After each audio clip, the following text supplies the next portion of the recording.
Miševi, štakori i voluharice traže hranu, vodu, sigurno i toplo sklonište, a pri tome nanose štetu i sve zaprljaju bakterijama.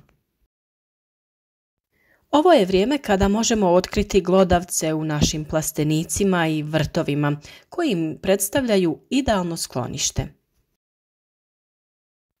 To se prije svega odnosi na miševe, štakore i voluharice, ali ne smijemo zaboraviti i na krtice.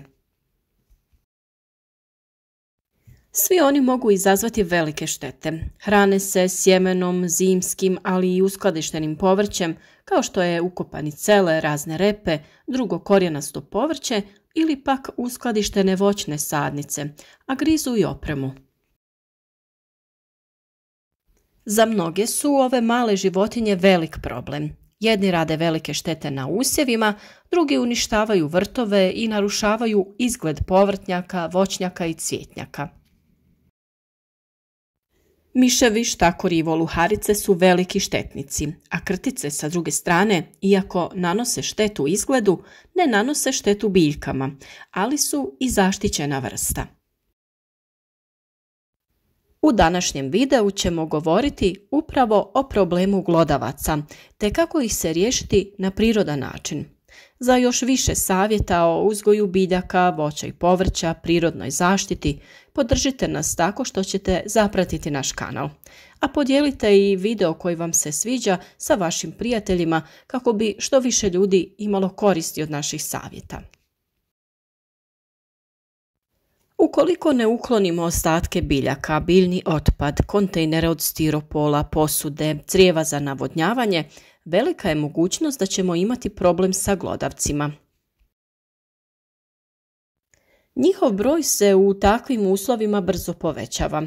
Osim što prostor koriste kao sklonište, tu se razmnožavaju, hrane, kriju, a sve zaprljaju sa bakterijama koje prenose. Naime, oni mogu biti veliki prenosioci bolesti koji se šire preko povrća kojeg uzgajamo i konzumiramo. Još jedan bitan faktor koji ih privlači je da im je stalno dostupna voda za piće. Kako bi nam oni uzrokovali što manje glavobolje, najbolje je da im spriječimo ulazak. Borba protiv njih započinje još u jesen kada uklanjamo ljetne usjeve koji su završili vegetaciju. Iako se oni pojavljuju i na otvorenom u našim vrtovima gdje ostaju neke biljke koje tu prezimljuju, još veći problem glodavci čine u plastenicima. Što se tiče plastenika, ako nemamo namjeru tokom zime uzgajati povrće, potrebno je unutrašnjost dobro očistiti od svih biljnih ostataka. Također treba zatvoriti dovode vode, skloniti crijeva za navodnjavanje. Što je plastenik čistiji i uredniji, to manje privlači štetnike. Okolinu objekta održavajte i uklanjajte sve nepotrebne stvari. Korov i biljni pokrivač treba redovno kositi, a grmove orezivati. Što je područje zapuštenije, to će biti privlačnije glodavcima. Sve to se naravno odnosi i na naš vrt na otvorenom gdje je potrebno ukloniti sve ostatke biljaka i odnijeti ih na kompost. Što se tiče mjera suzbijanja, prvo što je vrlo bitno jeste tokom zime obavljati provjeravanje na prisutnost glodavaca. Tako ćemo spriječiti njihovo razmnožavanje i širenje po vrtu. Miševima i štakorima neće odgovarati repelenti jakog mirisa. Povrtlari često ostavljaju i kuglice vate namočene tekućinama koje imaju jak miris, kao što su terpentin i katran. Od biljnih vrsta biti će nam od koristi menta, obični vratić, pelin i žalfija. Njihova eterična ulja nakapamo na kuglice vate ili na neke krpe, a možemo i objesiti suhe buketiće. U tom slučaju naravno je potrebno redovito obnavljati kuglice natopljene uljima, a također neće im odgovarati zapaljena vuna ili perje te njihov pepeo. Mačke i psi sami po sebi već svojim mirisom odbijaju glodavce. Postavljaju se kuglice njihove dlake u rupe kako bi ih odbijale. Ukoliko u vašim plastenicima imate neki alat za rad poput stolova, poželjno je da ti stolovi imaju metalne noge što će spriječiti penjanje i nanosenje štete. Ako se radi o manjem broju štetnika, mogu vam pomoći mišolovke i razne zamke. Potrebno je vidjeti kuda se najčešće kreću, dolaze li iz vanjske sredine ili su se već naselili unutra. Također se koriste i zvučni repelenti koji ispuštaju neugodne zvukove koje samo glodavci čuju, a potrebno je i pronaći i uništiti njihova gnijezda. Upotreba toksičnih mamaca koji su dostupni jeste dosta problematična, jer sa njima možemo zatrovati zemljište u kojem ćemo u narednom periodu uzgajati naše povrće, što nikako nije poželjno. Ono što se često koristi jeste pomiješano pšenično brašno i gips, odnosno vapno, koje možete postaviti kako bi otjerali glodavce. Ukoliko ste otkrili mjesto ulaska glodavaca, tu postavite biljke koje bockaju i tako spriječite njihov ulazak. Najbolje su se pokazale grančice ruže, kupine i čičak.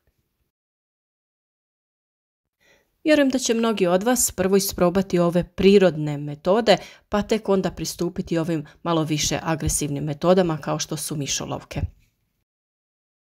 A što se tiče krtica i šteta koje one uzrokuju, prvo što trebate znati jeste da su krtice zaštićene i ne smije se fizički da ih uništava, ali zato postoji velik broj također ekoloških prirodnih sredstava i načina kako da ih istjerate iz vrta, dvorišta, voćnjaka ili povrtnjaka. Inače, krtica može djelovati na 400 metara kvadratnih, a za nekih 20 minuta u stanju je iskopati i do 6 kg zemlje.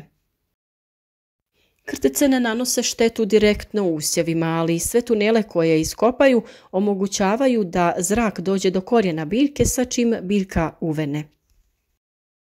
A i da ne spominjemo štete koje rade na travnjacima ili voćnjacima, bušeći rupe i izbacujući zemlju, što svakako narušava izgled. Pored kupovnih preparata koje možete nabaviti u poljoprivrednim apotekama, postoji još raznih narodnih metoda koje se koriste za odbijanje krtica. Najpoznatija i najrasprostranjenija metoda je ona sa plastičnom bocom. Odvrnite čep i grlom prema nadole gurnite u krtičnjak. Kada vjetar puše iznad boce vrtloži se i stvara zvuk koji se prenosi u podzemne hodnike, a koji iritira krticu. I u ovom slučaju možete da kuglice vate ili neke krpe natopite limunovim uljem ili sokom te gurnete u rupu. Miris limuna krtica ne podnosi pa će automatski pobjeći s tog mjesta. Slično djelovanje ima i smjesa koja se pravi od sirutke. Potrebno vam je 3/4 sirutke i 1/4 mlačenice. Mlačenica je mlijeko koje ostaje nakon mlačenja, odnosno izrade putera i ukusom je najsličnija jogurtu. Taj miris kada se pomiješa sa zemljom u nedostatku kisika počne smrdjeti u podzemnim hodnicima krtičnjaka. Trska također može pomoći i to je jednostavna i efikasna metoda. Treba samo u zemlju zabiti štap od trske na dubinu od 60 cm.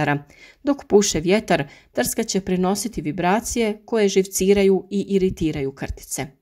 A krtica također ne podnosi miris cimeta, bibera, ljute paprike. Ova bezopasna sredstva sipajte u krtičnjake, krtice će se razbježati, a neće im biti ništa. Krtice ne podnose ni miris ricinusovog ulja. Pomiješajte 3 kašike ulja sa litrom vode, zatim tu smjesu pospite po krtičnjaku ili natopite krpu i stavite u krtičnjak. Krtice ni bazgu baš dobro ne podnose, a da ih se oslobodite, listove bazge natopite i ostavite da odstoje.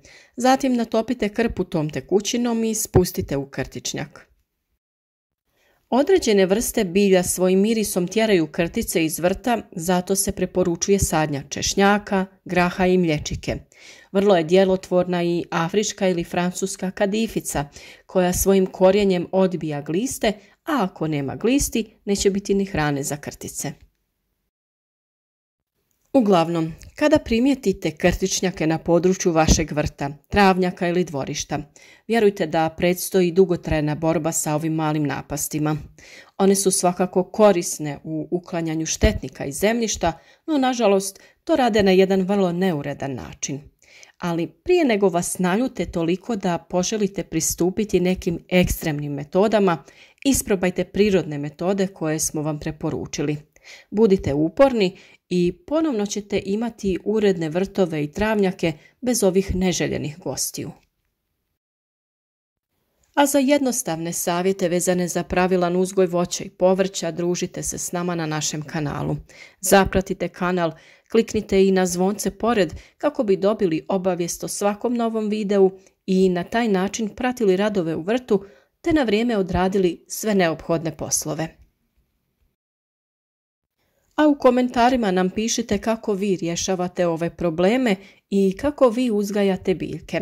Javite nam se od kud nas pratite i kako vam se sviđa način na koji mi uzgajamo voće i povrće.